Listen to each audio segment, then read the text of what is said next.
আমাদের আম্মা ঘর বিচালে পান পাঁচ কাঠির আগুনে শাক সটকি রাখতেন। ঘর খালি ভাসত ক্ষুধার্থ অভিলাষ। যতটা সম্ভব চোখ বড় করে বল উঠা হাড়ির দিকে তাকিয়ে থাকতাম। এভাবে হারিয়ে থেকে আমাদের স্বপ্ন জারি হতো।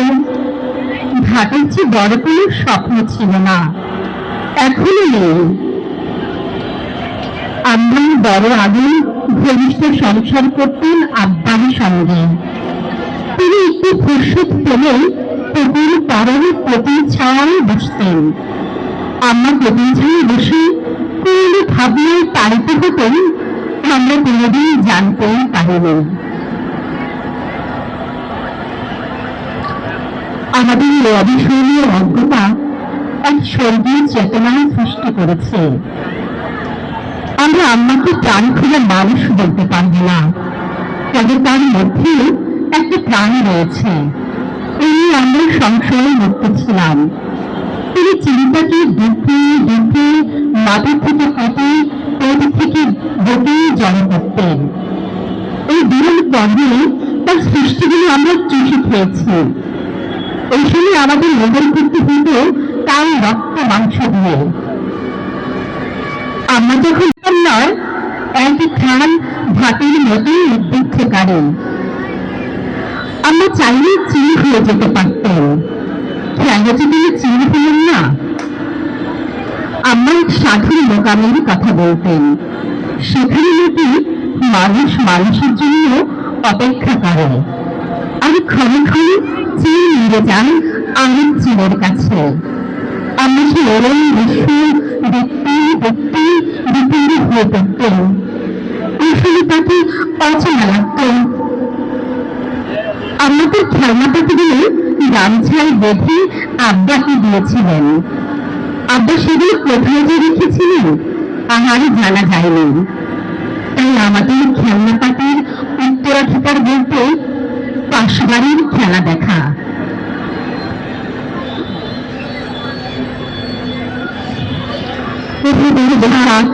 শোনো, এই জলে শূন্য পেরে এই খা খা রোদ্রে পেরা মাটির চিত্ত, এই অগ্নি তাপে জর্জরিত নিঃসঙ্গ হরণ, এই চৈত্রের গভীর বাঁকে দাঁড়িয়ে তোমাকে উদ্ধের নিবেদন।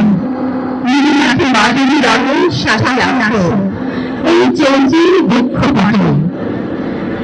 শোনো বৈশাখী, তুমি যখন আসবেন এই উষ্ণ শীতল বাতাসের বাতাবনে, বাউলের একতারা অবশ্যই যেন তোমার হাতে থাকে। তোমার কীর্তন গানে হলুদ রঙের পাকা শস্য অতুল মাতৃত্বের সাথে পূর্ণ হোক। তোমার বজ্র বৃষ্টিতে জলের শূন্য জলাপ ভিনতে সাঁতার কাটে অরণ্য রঙে রাজঘাস। দেখো বৈশাখ, এমনি সে মেঘ বালিকারা শূন্য লোকে ভেসে বেড়ায়, জেলে উঠে করতলে বন ঘাস। সারঙ্গী নাম, উড়ন্ত বলাকার, অগ্রদূত, ময়ূর পন্থী, পক্ষীরাজ, ওই সমুদ্রতে বেড়ে বেড়ে ওঠে তাত্ত্ব খরা নাগর দোলা চিনের পরবারে। তোমাকে বিলিন্দ আহ্বান, চলে আসো কৃষ্ণচূড়ায় ওই মাতাল মাতাল লাল কুঞ্জ বনে। তোমার লাল সারা শাড়ি পানি আসো, রেশমি চুড়ি কবিতার মালা, মারাঠি মুখে দাও রজনীগন্ধার ঘ্রাণ। মেঘে রেখে তপ্ত দুপুরে দার্জিলিং গন্ধ, নতুন দিল্লি কাব্য নিয়ে জেগে ওঠে সোনালি পদ্ম। যতদিন মন চায় ছেড়ে দাও বা নাহির ছেড়ে, এতদিন ফল পাতা হবে।